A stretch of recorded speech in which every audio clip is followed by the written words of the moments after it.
وعلیکم السلام ورحمۃ اللہ وبرکاتہ۔ آپ نے پوچھا کہ کیا زمین متحرک ہے اور اس کے متحرک ہونے کا قرآن میں ذکر ہے؟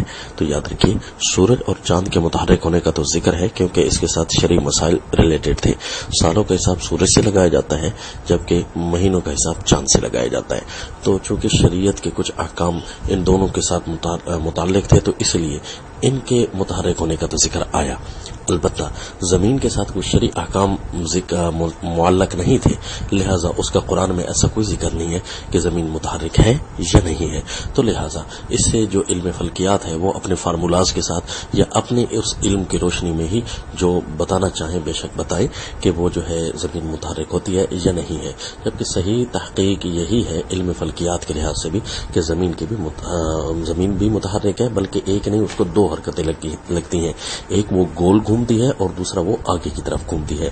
بہرحال اس کا ذکر قرآن پاک میں کہیں نہیں ہے، یہ صرف علم فلکیات کی روشنی میں ہوتا ہے۔ السلام۔